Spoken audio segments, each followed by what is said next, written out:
Estamos começando mais um Botando a Cara no Sol. Muito obrigado por toda a audiência de vocês, tá bom? Tá sendo muito legal compartilhar todas essas histórias com vocês que estão aí do outro lado assistindo. Hoje, no episódio de hoje, a gente recebe o Diego do Gás. O Diego que é pai, que é contador, empresário, nasceu em São Luís, trabalhou como camelô, teve uma infância difícil. Ele fundou o projeto Ensinando a Empreender, tá bom? E a gente vai saber de tudo isso a partir de agora, nesse papo super gostoso com ele, que também foi meu aluno de teatro. Mais um.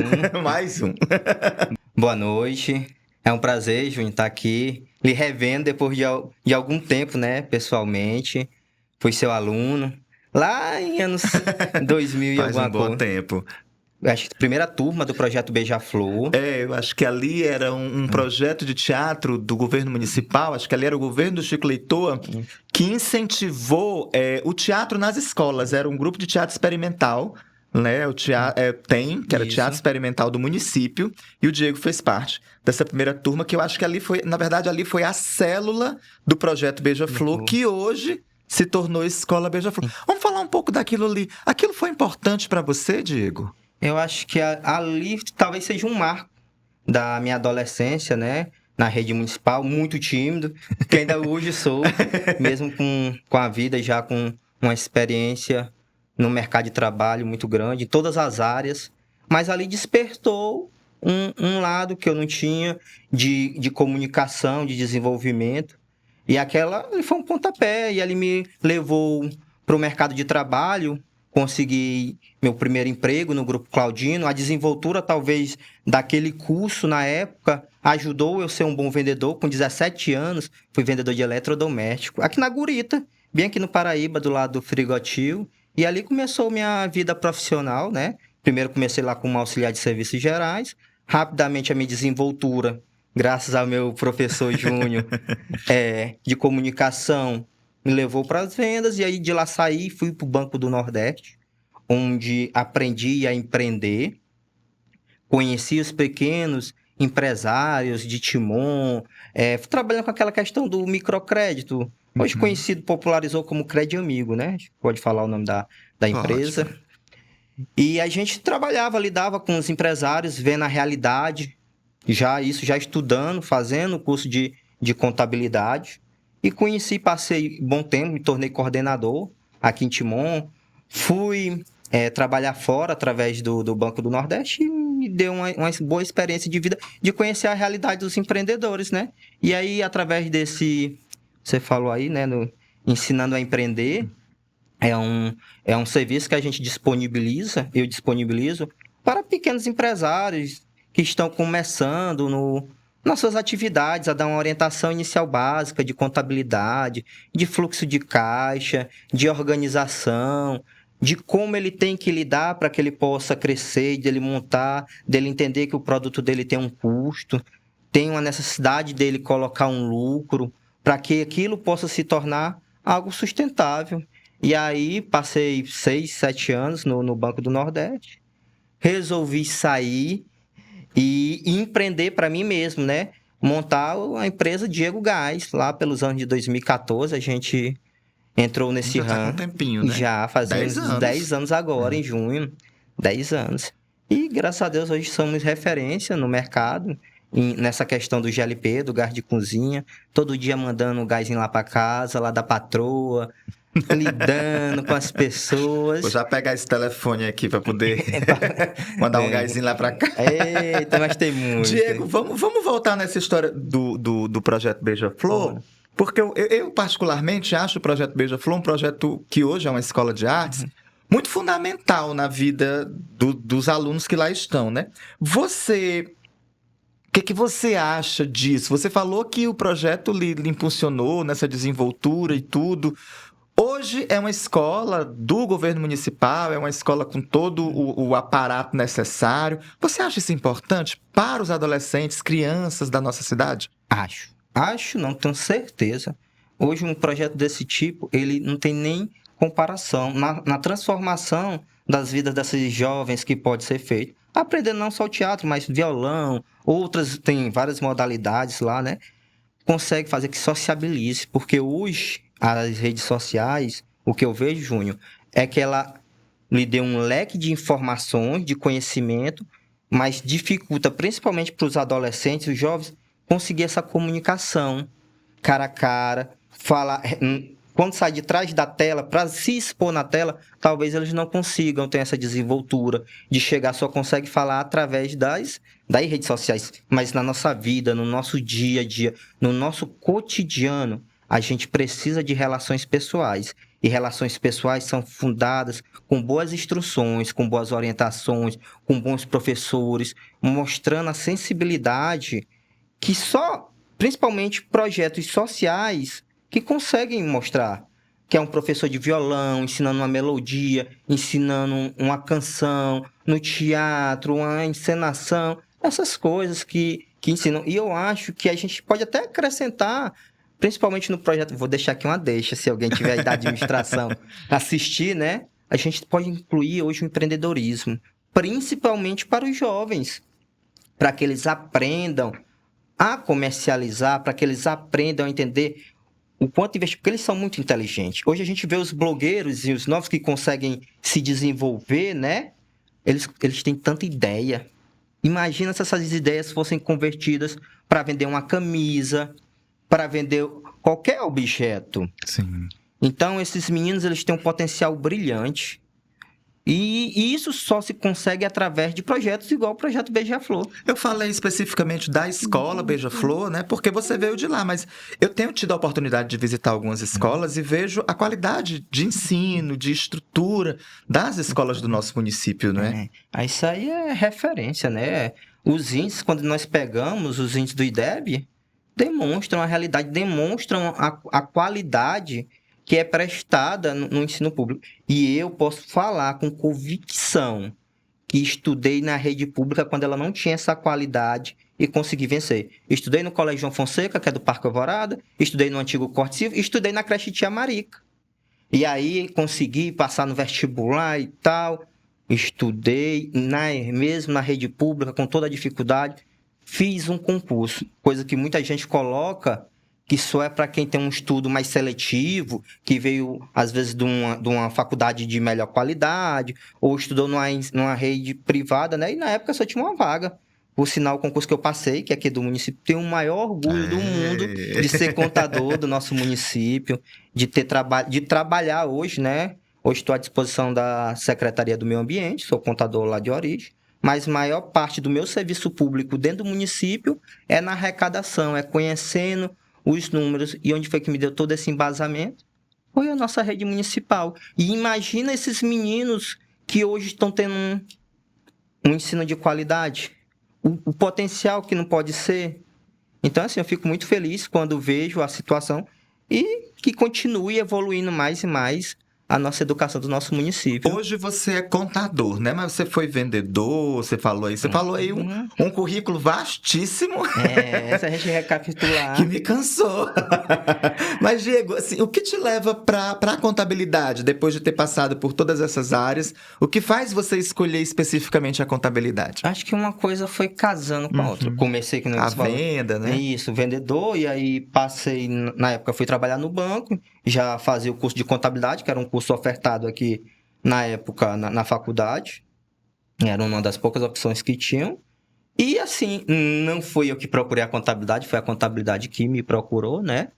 E aprendi a amar, gostei, passei no exame de ordem logo, que quem faz contabilidade tem que fazer o exame de suficiência, né? Logo de primeira também. Passei, sempre tive uma boa relação com os números, apesar de ser uma coisa que não tem nada a ver. Contabilidade com número não é nem uma ciência exata, né? É uma ciência social, mas isso de gestão. E eu aprendi a gerir dentro da contabilidade, a gerir os números. E aí fui fazer o teste para o serviço público e lá encontrei a minha área, que é a área de tributos. Amo de paixão, sou especialista em finanças públicas, tenho uma pós-graduação em direito tributário, então eu conheço cada imposto, cada centavo que se repassa dentro de uma instituição pública, né? E a contabilidade é uma paixão que eu tenho. Todos os caminhos levaram à contabilidade. Hoje você mora no Parque Alvorada, né? Mas você não é natural de Timon. Não. Você estava me contando que é de uma cidade. Vocês conta a cidade depois, mas conta para mim também, não sei se você vai saber, se seus pais falaram para você, por que vocês vieram para Timon? Porque você veio com 4 anos, né? Isso. Aí eu nasci em Santa Luzia, né? Nasci em Santa Luzia. Minha mãe, no caso, trabalhava lá num restaurante. E aí eu não tenho um pai órfão, né? E minha mãe arrumou um relacionamento, que é o que eu considero como seja meu pai, a pessoa que me deu uma instrução na vida. A gente foi para São Luís e ele era caminhoneiro. E por esse translado de São Luís, Teresina, Timon foi um local que ficava bem acessível para ele. E aí acabei com 4 anos de idade em São Luís, viemos para Teresina, mas logo depois ele se separou. E assim é um orgulho, eu acho que até poder falar da minha mãe, né? Me criou, mãe solteira, sem apoio, sem instrução, e se dedicando, e me acompanhando ali para os colégios. E sempre assim, investindo, procurando, quando tinha uma possibilidade de um curso dentro da prefeitura. Eu também fui um dos primeiros alunos que fiz aquele curso de informática, acho que a primeira turma. Acho que foi lá no 1998. Eita, Jacho. Para você ver como faz tempo. Tu inaugurou várias primeiras turmas, né? Primeira turma do Beija-Flor, primeira turma de informática, que interessante. Lá no Alferraz. Sim. Então, assim, essas coisas que minha mãe buscava e a gente sem transporte. Muitas vezes víamos caminhando, de bicicleta. E isso aí, assim, é o que eu queria relatar. Você considera que você teve uma infância difícil? Foi difícil? Você considera hoje difícil, mas naquela época era interessante? Como era, assim? Como você enxergava a sua vida? E como você enxerga hoje? Hoje, as pessoas, elas veem como difícil. Eu vi como uma realidade, como uma necessidade, como uma oportunidade. Então, assim, muita gente avalia como difícil. Eu sou feliz pela vida que tive. Se pudesse repetir cada passo, repetiria. Cada sofrimento, cada dor, labuta a gente, né? Prepara a gente para momentos. Porque às vezes as pessoas vão sofrer ou pegar pancadas numa fase da vida que demora a cicatrizar. Então, essas feridas, quando você cai, quando é menino, que rala, né? Sara mais rápido. Então, assim, a minha vida, eu vejo como foi uma vida, na maioria das vezes, mesmo do timonense. Da pessoa que batalha, que cresceu numa cidade que no passado não tinha uma estrutura, mas que hoje está se estruturando pela uma boa organização, pela uma boa administração. Então... Tem um lugar em Timon, assim, que você gosta, assim, que é o seu lugar preferido? Parque Alvorada. Por quê? Eu sou da época que dizia, eu vou lá em Timon. Era isso que eu ia perguntar pra você, se você era dessa época, porque as pessoas se separaram por um grande tempo, eu não sei se acontece isso ainda hoje, mas por um grande tempo as pessoas separaram o Parque Alvorada de Timon, né? Que queriam a emancipação do Parque Alvorada. Se eu te falar um fato, tá agora, né, que juntou, tem um projeto de lei aí que está próximo, se houver essa necessidade, poderia ser que desse certo, né? Graças a Deus foi barrado aí esse projeto aí de lei aí nas esferas superiores. Mas eu fui dessa época, que não existia o Cidade Nova, existia a Avenida 2, era uma vareda, então pra gente vir, eu vou a Timon, eu vou no centro, e hoje a gente já vê o contrário. As pessoas que moram aqui na zona norte da cidade dizem assim, eu vou no Parque Alvorada. O Parque Alvorada se virando uma grande região, né? Um grande centro metropolitano, igual existe em outros locais, que agrega bairros vizinhos. E o crescimento e o desenvolvimento da cidade deixando o Parque Alvorada cada vez mais perto da gente, né? Se a gente pegar proporcionalmente a Zona Sul, que é a zona do Parque Alvorada, da Cidade Nova, é a zona que tem maior expansão de crescimento. Ali o bairro Joia, Planalto Boa Esperança, os próprios conjuntos habitacionais, os últimos 3 que a gente teve instalado no nosso município, né? Que é o Leonel Brizola, o mais recente, o conjunto Emílio Falcão e o Miguel Arraes, todos são na zona sul da cidade. E os próximos que estão abrindo estão tendendo a ser para aquela região. Diego, você falou aí uma série de coisas, né? E dentre elas que você fez, você também foi camelô, né? Como foi essa experiência? Era difícil vender? Era difícil receber o pagamento? Digamos assim, na realidade eu não fui nem o próprio camelô. A minha primeira experiência profissional em si, isso menino praticamente. Quantos anos? Acho que uns 10, 11 anos. Tinha um senhor, João Camelô, lá do Parque Alvorada. Será que ele ainda é vivo?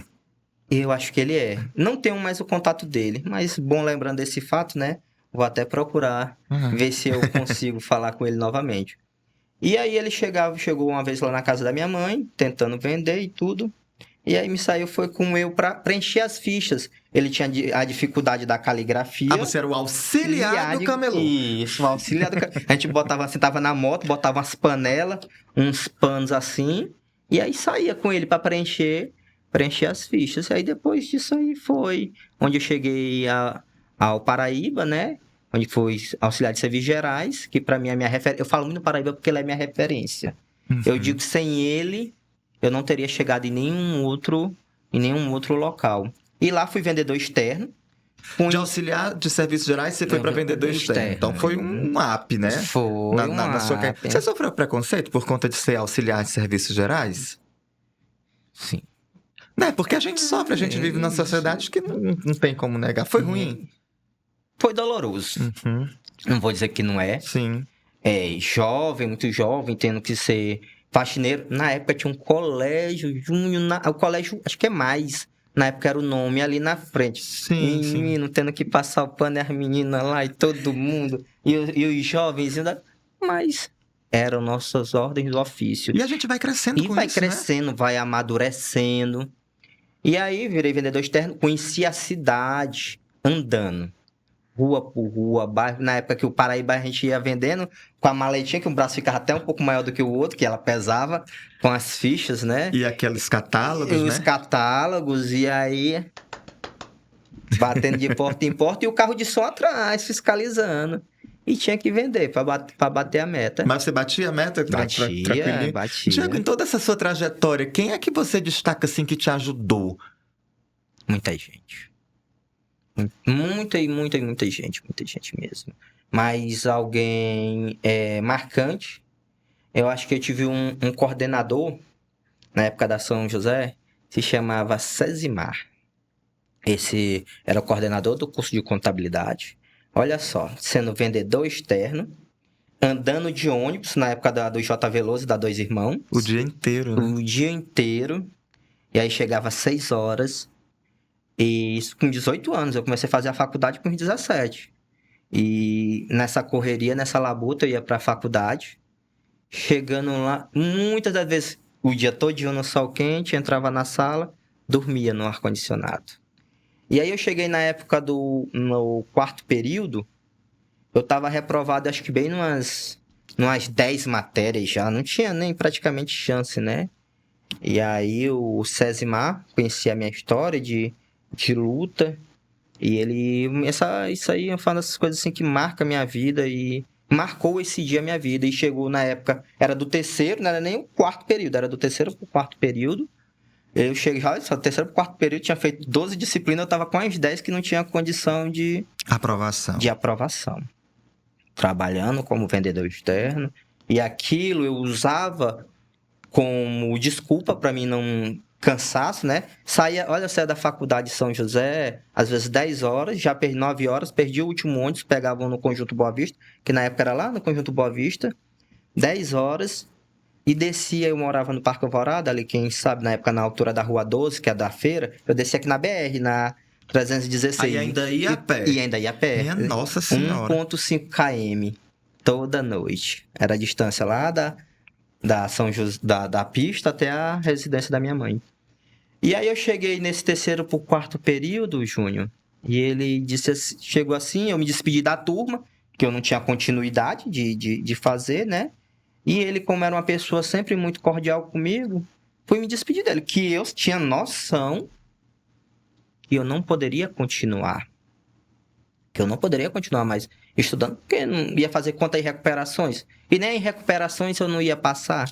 E aí eu cheguei para falar com ele, me despedi dele, conversando. Se o que ele fez foi ético ou não, eu não sei. Eu sei que mudou minha vida. É outra esfera, né? É outra esfera. Porque o que eu tô falando aqui, alguém pode assistir e dizer... Sim. Ou algum colega, né? Mas ele disse assim, Diego, vá para casa e é o seguinte... Você vai ser um novo estudante no próximo período. Eu digo, Cesimar, eu não tenho condição de continuar cursando, ele era o coordenador da época, o curso. Porque a rotina não ia mudar, né? Teoricamente ia ser a mesma coisa. E eu tava reprovado em todas as disciplinas. Ele disse, olha, a partir de hoje, assim, tinha as folhas assim, a partir de hoje, sua vida de acadêmica tá apagada. Não se preocupe em nada que você estudou. Agora, a partir do 4º período, eu sou seu professor até o fim do curso. E eu não aceito uma nota menor do que 9. Eu não aceito uma nota menor do que 9. Eu digo, professor, mas eu não tenho nem como pagar nem as... A gente vivia do meu salário, eu ganhava um salário mínimo na época. Eu não tenho como pagar nem recuperação. Você não está entendendo. Eu estou dizendo que a partir de hoje, você vai para casa e vai voltar para estudar no 4º período. E assim foi feito. E nesse período de 3 meses de férias, eu cheguei no Paraíba e disse, olha, minha vida vai mudar. E aí ali mudou. Cheguei em casa, eu não esperei para amanhecer outro dia. Primeiro que eu já saí humilhado da São José, eu chorei que solucei, não tenho vergonha disso de dizer... Até descer lá no Parque Alvorada, na pracinha do Parque Alvorada. E de lá fui caminhando, chorando. Na sua cabeça era uma derrota, né? Tipo, que você queria o curso superior. E tal, e abandonando. Mas também, ao mesmo tempo, era uma vitória, que eu tive a oportunidade. Sim. E quando eu cheguei em casa, fui pegar, porque não tinha esse acesso a toda a internet, fui pegar as aportilhas. Passei... O que eu não estudei em 1 ano e meio, de 3 períodos, estudei em 3 meses. E aí sim começou o meu amor pela contabilidade. Quando eu voltei foi engraçado, gente. Tem vários episódios na faculdade. Quando eu voltei, né? E eu sentava lá no fundo. Estudei tudo, estudei mesmo de forma. Chegava em casa, estudava e andava na casa dos clientes vendendo. E a aportilhazinha na hora do almoço, estudando. Aí eu cheguei lá no primeiro dia de aula, no 4º período, todo mundo olhou assim pra mim. Menino, o que é que tu faz aqui? Tu nem era pra estar aqui, lá no fundo, lá, caladinho. Aí tinha um professor. Eu estudei tanto nesses 3 meses, que até os assuntos do 4º período eu comecei a me entrar. Aí o professor perguntou assim, né? Eu queria o conceito de contabilidade. Aí tu tá? Não, eu nunca tinha nem falado no colégio, na turma. E aí fiquei todo mundo, ninguém, aí demorou, aí eu... A contabilidade é isso. Todo mundo olhou, é tu mesmo? Falei, caladinho tava. Ai, professor, eu queria... Vamos a gente relembrar, não sei o quê. Eu queria os princípios da contabilidade. E todo mundo aí... E aí pronto, aí de lá pra cá virei um ótimo acadêmico. Então assim, o que eu acho que as pessoas precisam de uma oportunidade. Às vezes, hoje vivemos num mundo onde tu julga muito, sem saber a real situação. E às vezes tu dá uma oportunidade pra alguém que tá no fundo do poço, talvez seja um passo a ser feito pela sociedade. O grande começo, né? Eu vi aqui que você é pai. Sou pai. É um menino, é uma menina? São quantos? É uma menina? É só uma? É só uma. Liz Gabriela. Como? Liz Gabriela. Liz Gabriela, um beijo pra você. É meu amor, é minha vida, é minha maior conquista. E assim, ela não tenho nem palavras, vivo pra ela. E ela é tudo na minha vida. Família é importante, né? Com certeza. Você coloca a Liz Gabriela numa escola pública? Você colocaria? Colocaria, mas hoje ela estuda na rede particular. Porque o que eu vejo, Júnior, graças a Deus, esse tanto de trabalho que eu tenho também, né? Se não me desse uma condição de vida um pouco melhor, mais estável, não era justo, né? Então, assim, eu não quero tirar uma oportunidade de uma criança que precisa daquela vaga na rede pública. Mas hoje eu não vejo diferença hoje no município de Timon, pelo que eu conheço, pelos professores que eu conheço, que são meus amigos, pelo plano de ensino e pela minha vida, pela minha história de vida, não vejo que diferenciação nenhuma faria. Agora sim, eu, como cidadão, acho que não é justo você tirar uma vaga de quem precisa. De quem precisa. Entendi. Então... Eu pergunto isso porque, pelo nosso papo aqui, eu vi que a educação foi a grande mola mestra da sua vida, né? Ela transformou a sua vida por inteiro. Que bom, Diego. Porque meu sobrinho é Diogo. Que bom, Diego. Eu fico muito feliz de ouvir essa sua história. Eu que te vi criança, né? Fazendo todos esses movimentos. Fico muito feliz. Diego, e aqui a gente tem... Todo mundo que já assistiu esse programa sabe, todo mundo que já viu esse podcast sabe. Tu sabe? Tá assistindo o podcast? Todos. Então você sabe que a partir de agora a gente tem a pergunta mais quente desse podcast. Afinal de contas, você aceitou colocar sua cara no sol. Então, de uma maneira bem literal, você vai colocar sua cara no sol agora. E vai me responder, que história é essa que você é aprendiz de mecânico? Isso é verdade? Isso é verdade. Eu acho que eu dou muito trabalho para os mecânicos.